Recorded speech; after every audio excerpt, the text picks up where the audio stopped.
Hi, this is Tony Ruggiero here on the Tour Coach Podcast, where we bring you the best mental coaches, fitness experts, teachers, players, everything from my journey in the game of golf to help you learn to play better golf, teach better golf, and enjoy the game. Come on in, we're going to have some fun. All right, joining me here on the Tour Coach, kind of an emergency edition where we had a rally the troops, get everybody together, got my good friend, top 100 instructor Wayne Flint, Jackson K Golf, Jackson Court, who sits in with me all the time from over at Atlantic Beach, and Jackson was up with me this past week up in Nashville at the Korn Ferry event, doing a great job with his guys. And I was sitting there and I've been looking at stuff on social media. And I see, Wayno, I'm going to pitch this to you first because there's nobody better to pitch to first. And then Jackson can kind of clean up the dust. But, I think that there's this rash of people. It's been going on, obviously. But it seems like there's, these fads that come along where teachers and people try to put something out there that they say is going to be dramatically different in order just to get them noticed or just to, whatever, right?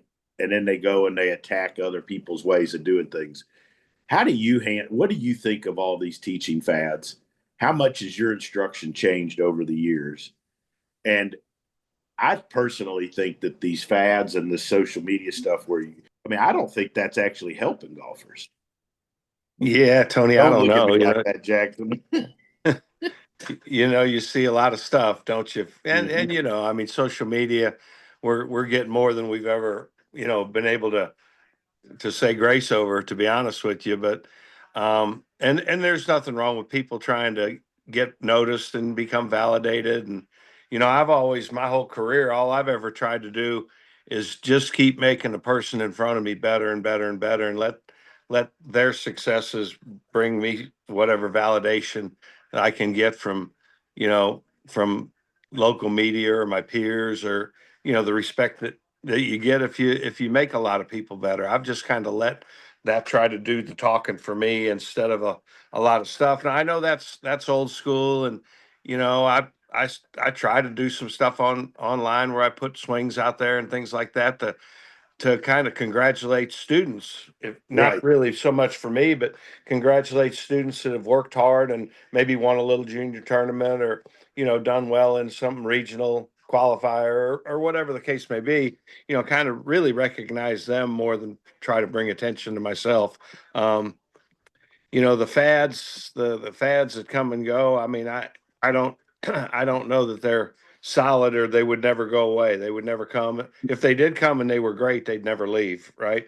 Yeah. So you'd never be bouncing from one thing to another. And you and I've talked a lot. I've always been of the opinion, if person comes to you and their main thing is they're twisting the club all around them, and the club shaft is never on plane, and the club face is never square to anything, maybe just dig into the one or two things that are really, really bad and try to fix those, and, Yeah. and, I'm not one of these guys that tries to do something radical. If we're going to try to learn something, let's just try to learn to do it right.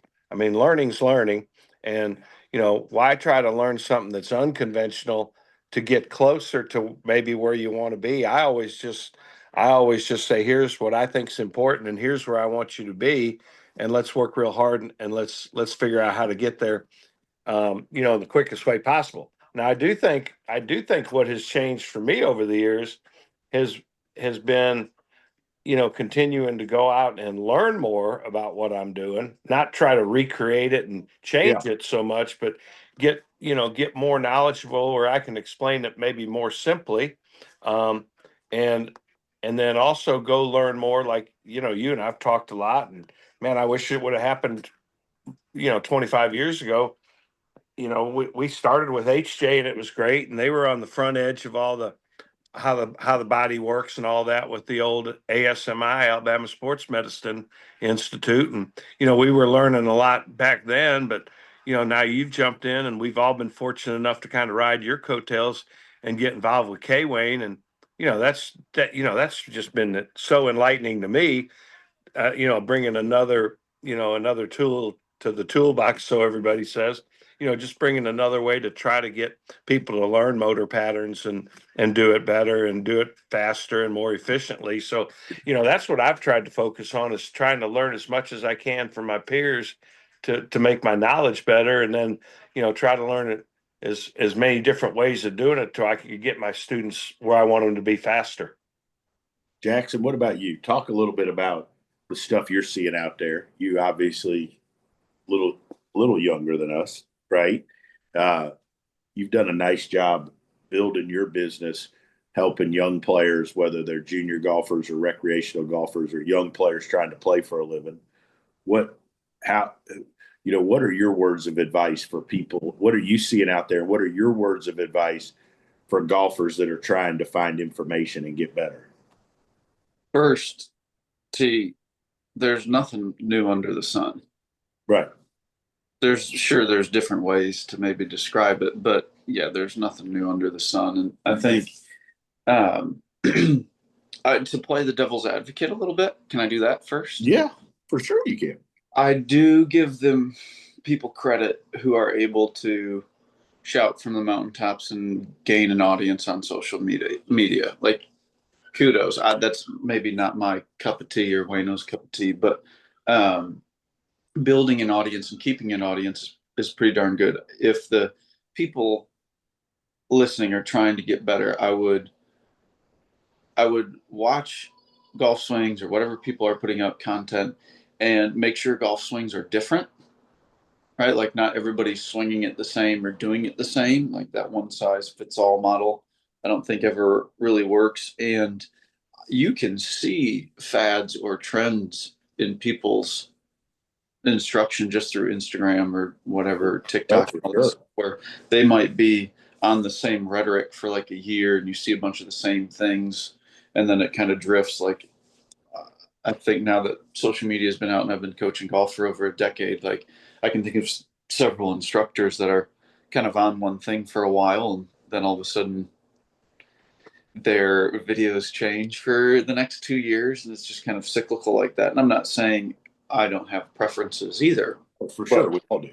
We all do. But yeah, those are the first couple things I would advise people to look at, is make sure the swings and info that people are putting out there is probably different or would create swings that aren't the same. And then pay attention to the cycles in which content and information is being put out from those instructors. I had dinner 2 nights ago with Kevin Kirk, good friend of ours, all of ours, and great teacher, one of the best in the world. And Kevin did a speech. I'm going to have him on. He'll tell the story, but he did a speech to one of the sections, PGA sections, and he started it out where he read this sentence, if you will, that was about the club swinging around a circle with a steady head, this, that, and the other, all the stuff, and said, when do you think this was written? And everybody raised their hand. And it was the first words ever written about golf, like in 1300 something. Right. And it was pretty wild.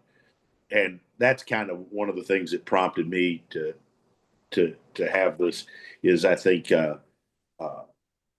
we do a lot of mentoring of young coaches and teachers, obviously through the Golf Coach Development Group.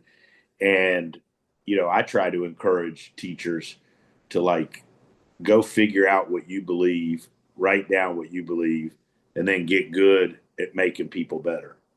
Right. And, I get more disappointed in teachers. There's one in particular that I thought was a pretty good teacher and had a chance to be really good, but I think he's gotten off in trying to chase things to become famous or to have things right, and jumping from what you're working on to what you're working on to something else, right? And I think that's just those are the ones that are disappointing to me. And I think that one of the things that I think is most important for people out there is to watch the people that are actually making people better, right? Like, I mean, if a guy has ruined 6 tour players. Why would you, and you're a tour player, why would you want to watch him? Right? If the guy's never doesn't have anybody in your hometown and nobody's ever won a club championship or a member guest, why the hell would you want to go to him? Regardless of what his social media is, right? You know, if the guy's only been teaching a year and a half and he's throwing out some cool shit with a bunch of graphics, but he's only been teaching a year and a half and never made anybody good, why would you want to go take a lesson from him? Right? You know, that's just, those are my random thoughts. Am I far off, Jackson? A lot of money for not a little experience. I mean, I for sure will go down trends of chasing stuff. I think over the last couple of years, it's probably gotten less and less as I continue to fall back to my foundation. Obviously, my foundation is going to be built on what you and Wayne have hammered home for me for a couple of years. It starts with putting a tent up every day, Connor. But I think if you've got your 7 things that you can do repeatedly, yeah, it was actually kind of like what I asked you in Nashville. Like, actually, can I ask a question kind of along the same lines, but a little different? Like, I feel like when I get with average Joes, it's pretty easy to kind of not stick to the same rhetoric, but be able to have several lessons and different ways of doing that help them. But the better the player, I think it's kind of in there, but it's almost a little bit more student led based on like what they feel under pressure. Do you think that's a good thing or a bad thing? What, that it's different with between the recreational golfer and the really good player, tour player? Yeah, not that it's different, but I think it gets like, I think when I've had good work with tour players or better players, professional golfers, it's like I try to keep them in the bubbles, but I let them run a little bit more with it. But is that a good thing or a bad thing? I think that's good. I think that's the way. As long as I'll let Wayne will have some great insight into this. I think as long as you control the lesson and you're speaking of Connor, I mean, I think is if you've got to have control over the lesson, right? Like over the student. But I think that with like tour players and better players, but I think with all students, you've got to listen to them, right? But I think like with tour players, to me, I know that there's teachers that are, I wouldn't say not afraid, but like aren't afraid to jump in there and do something crazy and drastic. I'm not really one of those guys. I'm more going to look at what they've done when they've played their best and probably help and look at what they're doing now and what's not working and try to help them gravitate back to what they do rather than be one of those persons that would like to go in and put my own shit in there so everybody knows that I helped them, right? Speaking of fads. Speaking of fads, right? So like I think that like I think the difference to me is when you have a 10, 15 handicapper that comes to you at Atlantic Beach, the odds that they're playing in anything or their schedule wise where like you can't go jump in and do what you want to do, like golf wise, isn't that big a deal. Whereas I think if a tour player comes to me, Wayne, or you, we have to like think, well, I mean, they got to tee it up next Thursday, and it's a playoff event, and maybe they got to play good. So what can I put in that's going to give them the best chance? And I think that that's often different than where we would start with a 15 handicapper. And I don't know if that even remotely answered your question. No, the end was kind of a light bulb for me. Yeah, and I think that like, you know, and I think that you get, and this is where I'd love Wayne to comment, is where I think you get better at having the ability to help tour players. This is why I'm not a big fan of the people that just get into teaching thinking they can teach tour players, right? But anyways, because I think you learn the way and the things that work and that'll help tour players and how to time it by all the lessons you do with 10s and 15 handicappers, and you see how things react, and you see, or whether they're high school kids or whatever. So I think that all of the stuff you do with those 10 and 15 and 20 handicappers, like I know Wayne, you got that story about Davis Love Jr. and the ways to become a good teacher. One of them is to teach a lot of lessons, and I don't think you can replicate teaching a whole bunch of people to help you figure out what's the right time and the best way to help a tour player without having taught a bunch of people, regardless of whether they're playing for a living. Wayno? Well, we for sure talked about a lot, or you guys have talked about a lot of stuff the last 10 minutes or so. So, kind of what I think about all of it that's been said is I think the young people that are trying to learn how to teach, I think part of the reason our group has some success, not that we're mega smart or way ahead of everybody else or anything like that, but we talk to each other all the time and we bounce stuff off of each other all the time and we ask each other for help all the time. Mm-hmm. And, you and I, as being a little bit older, we've taught more lessons than Jackson and Connor, so we've been in the, on the tee a lot longer. So I think when tour players or whatever come to us, or just regular golfers come to us, I think we're a little bit more prepared to control that lesson. I think we've done it enough. We kind of know where we're trying to go. We look at the one or two things we really want to do. We tell the person, we convey that to them, and we tell them why, right? So that they're not just, well, I'm trying this for nothing. We tell them why we're going to try this because this is what we want to make happen. And excuse me, this is what we want to change. And, a couple bad shots here or there, we don't freak out and go try to fix the ball, right? We try to fix the problem and let the problem get fixed, fix the ball.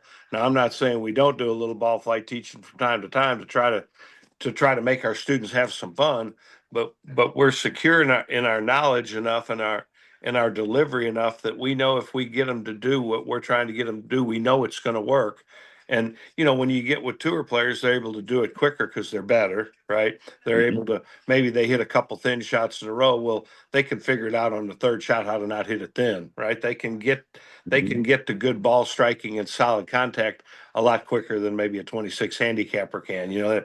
They may just fly right off the rails at the 26 and take them a little while to get them back in business, so to speak. So I think what happens to a lot of younger teachers when something doesn't go well in the first two or three shots, they kind of freak out thinking they're going to lose the student because they hadn't made them better. Well, it's only been three shots. I mean, you can't lose your mind over three bad shots in a row. I mean, golf's hard, right? So and I think that's a good lesson for the student that's listening to this as well. Absolutely. Like, and you got to pick somebody that's had success you trust so you can hang in there and learn to do it. And I think, my advice to young teachers, I think one of the best things of advice is just what you said earlier. Sit down one day, one Sunday afternoon, and when you're home alone and sit there and write down a list of things that you really believe are really super important in teaching golf. Maybe you have three things, maybe you have five things. I think there's seven things that are important. And I compiled those just watching all the great teachers that I was lucky enough to be around when I was younger. And I came to a small list of things that I felt were important. And I think every young teacher should do that because I think it makes them think. It makes them way think harder than you think. It makes them think how things work and how things don't work, what you got to bring to the table to get things to start working together. And having said that, that list can always change. I mean, I think you continue to learn, and I think you continue to refine whatever you think you want to deliver. I think that's the goal, or should be the goal of all young teachers, to be around enough great teachers or people that would be called greater teachers, probably because of more experience, maybe a little more success, so on and so forth. But to get around enough of those better teachers who've done it longer, or maybe just brilliant young teachers who are smart, right? And learn as much as you can from those people and continue to evolve whatever package or or whatever thing you want to deliver to your students, and continue to try to make that as good and as seamless and as well thought out as you can. So you should always be evolving a little bit. But I think to become a great teacher, I think you have to sit down and have a base starting point that this is what I believe, and this is how I'm going to go about it. And I think the quest to do that well never ends. I'm still, you and I talk all the time, and I told you the other day, hey man, I gotta have a 5 minute conversation with you here in the next few days, because I got a couple things I want to run by you, and I think, hell, I'm the old guy in the bunch, but I look to you and Jackson, and I look for advice on things. And I appreciate being involved with you guys and love being involved with you guys, because we have a whole bunch of fun teaching golf. But I think we can all learn from each other, No question. old, young, whatever. No question. Connor, you got any last questions? This has been a doozy. It's been a good one. You just called me Connor. Oh, sorry. Same thing. So I will say, I think after Wayne was talking about that, one of the guys that you were working with in Nashville that I got the honor of watching with, he brought up in the past how he was on tour and coach maybe wanted to change something. And like, I think you could even call like making a change just to make a change a fad, where like the guy that was in his corner on his team was said, F that, just make another putt, right? Like, Right. hit it in the fairway, make one more putt, don't make a double in the tournament, right? And learn how to play golf a little more. So I think you for sure probably, I don't know if you guys would agree or disagree, you've probably seen more fads with all the social media stuff. But Let's go through some, right? Like, I think that, and their effect on recreational and golfers. Like, we can start with the one you touched on. Like, I think the fad where all anybody does is try to get the speed number up and create speed, right? And speed training and all that. That fad, I think, I'm not saying, I think it hurts as many golfers as it helps. Okay. HJ used to have a saying that, what the best way to hit it further is to hit it in solid, right? You want to know what the best way to hit it further is? Hit it in the center. So, like, I think that it's easy on social media to just post that, but you don't know if the person hit it 20 yards into the woods or whatever. And understand, I think that's where a coach understands. Like, we get a player that comes to us, says, man, I just really need to hit it further. Like, you have to be able to look at him and say, like, one, how much further can you get it? And what will they give up? And if this guy hits it, this 20 handicapper hits it 18 yards or 11 yards further, is that going to significantly make him a better player? Right. Now, there are some, there's been some tour players, and there's been some players that, I know we've helped by doing some things where they've picked up some distance. And there are probably some people where you say, hey, to do what this guy's trying to do or this girl's trying to do, they do need to hit it further. I had a college girl once that definitely to play at the level she wanted, she would need to hit it further. But, like, I think that's one fad that I think as teachers we have to be able to address. Yeah, there's a lot of different ways to make you faster, but is faster what's going to really make you play better? Student doesn't always know. Well, I think, I don't think speed's ever going to go away, but I don't think the way to big distance is just through how fast you swing the golf club. I think, that's all got to get matched up using your body and your arms. And, there's got to be everything working together as a team, so to speak. You just can't swing the club 500 miles an hour and hit it all over the face of the club and expect to be great. So, a lot of time, my students probably get sick and tired of hearing me say, come on, slow down a little bit, because I'm slow down just a touch and hit it in the middle of the face one time for me, and then let's build off of that. Let's see if we can't hit it solid first, and then let's build off of solid contact, so there's all kinds of ways to get to the end of the line. But just saying that every single person that walks up has to get their ball speed up 3 miles an hour, their club head speed up or whatever, just shooting for a certain number on a machine. I don't think that's the way to get better at golf at all. I really don't. And those machines are great and they give us a lot of information. Yeah, no, I love them. Everyone mad blew them all. at Hell, me about that. they're a sponsor of this show. Right. Bushnell, right? I mean, I think they're great. I've got that. We've all got that stuff to use, but that's not going to tell you how to hit it better. It's just going to tell you what just happened. Jackson, what you think, and come up with it? Give us another. I've been thinking about this a lot. Oh boy. Is the obviously your guys' note card from back in the day when I first started working for you guys, but pretty much every lesson now at some point, probably 30, 45 minutes in, I sit there and I ask myself several times, not just once, what is the lesson?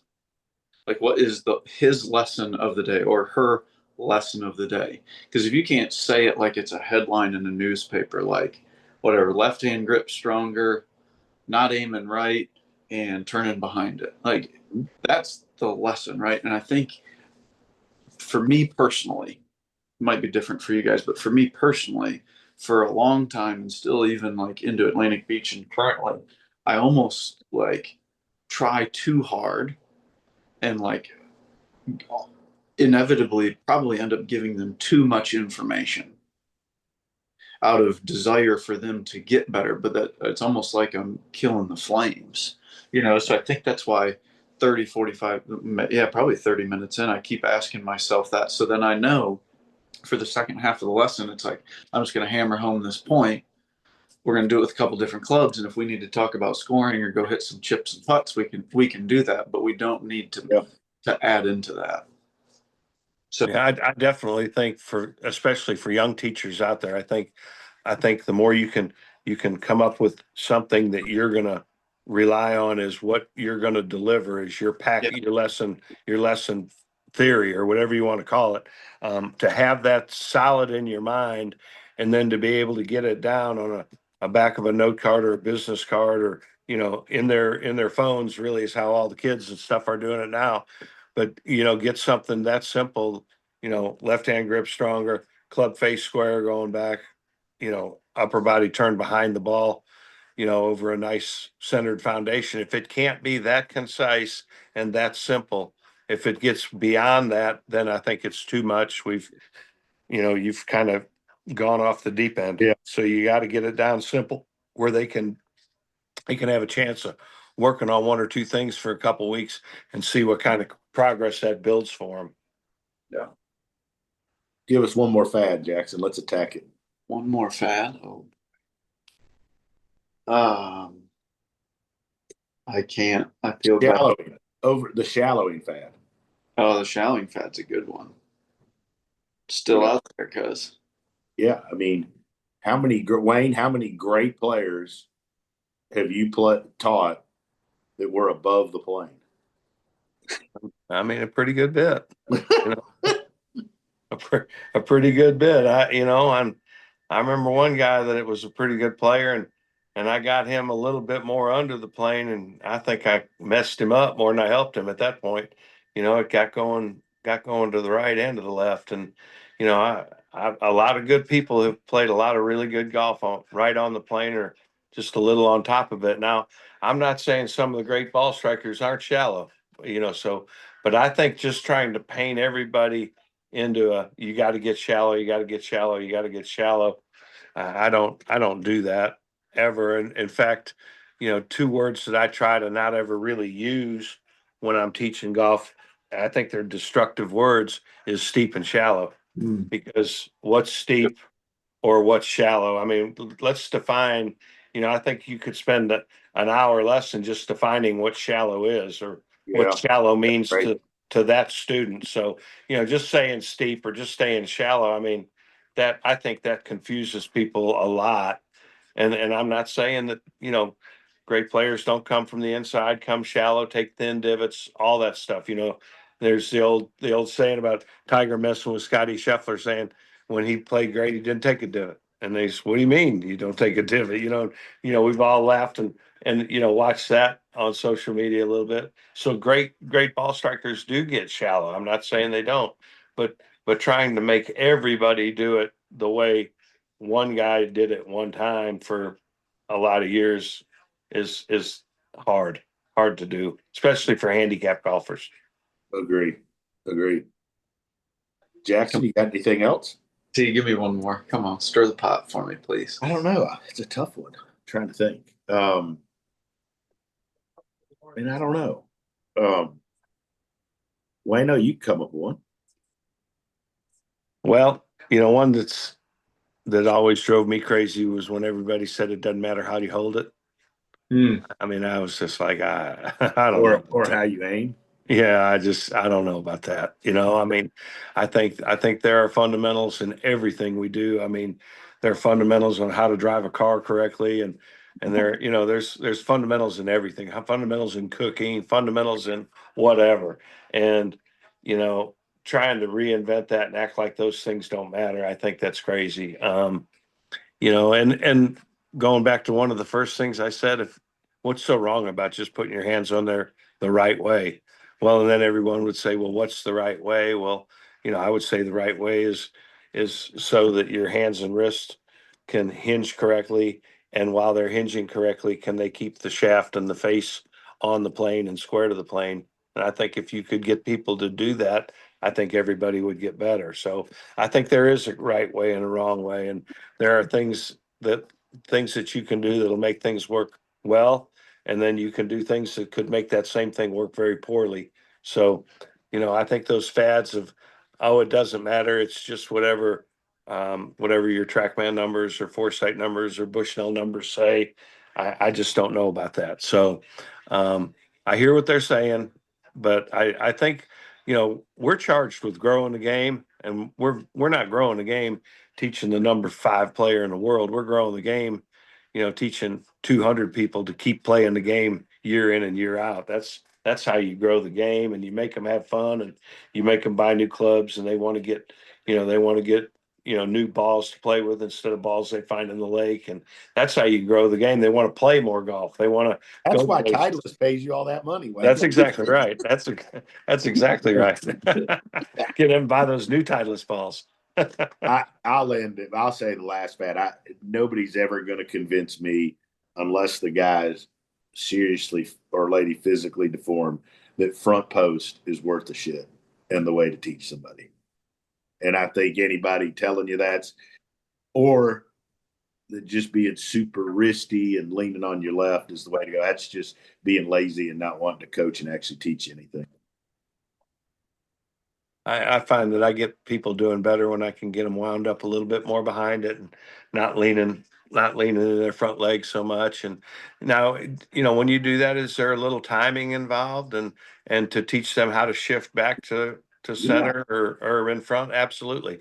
Shift back into their front post. Absolutely. But again, if we're going to learn, let's learn something new that could and probably will make you better, instead of just trying to learn a better way to do it wrong. And I don't, I hate to say that that's wrong, because there's a million ways to swing a golf ball or swing a golf club, that's for sure. So there are no rights and wrongs, but there are ways to swing a club that maybe are a little easier on your average person physically, where they won't hurt them, won't hurt their hips or their backs or whatever. And then when you're learning those ways, then you have to coach them, like you said. Or I get in there and coach them and teach them something. yeah, you can't just give a piece of information, watch them hit 2 balls and walk away and think you've given a lesson. I mean, that's you just can't walk and get lost. You got to stay there with them and let them know you're in the game with them. I think that's a big deal. And I think that's how you build a clientele that continues to come back month after month, No after question. month, year after year after year. And I think when you throw a little piece of information out and you act like you've solved the world problems, then you walk away and nobody sees you again. I think that's what makes it hard to build a clientele for younger teachers. And I think people feel that they're not as important to the teacher at that point, and so they're less apt to want to continue that relationship. I think I'm going to quote Tom Ness to end this on talk about the front post. If that was the way to do it, everybody on that lesson tee would already be a tour player because they all fucking leaned on their front leg. And they all suck. And they all suck, right? It's like if that was the way to do it, all those 20 handicappers like this would already be playing the tour. That's right. Anyways, That's what he said. guys, thanks for taking time on a Sunday. Appreciate it. That was a lot of fun, T. You go see if you can find one of these quarterbacks throwing this Sunday on their front leg on the way back to the see if that shit works. See, I guarantee you betting on the other team. Shit. That's the truth. All right, you guys have a good one. Okay, later.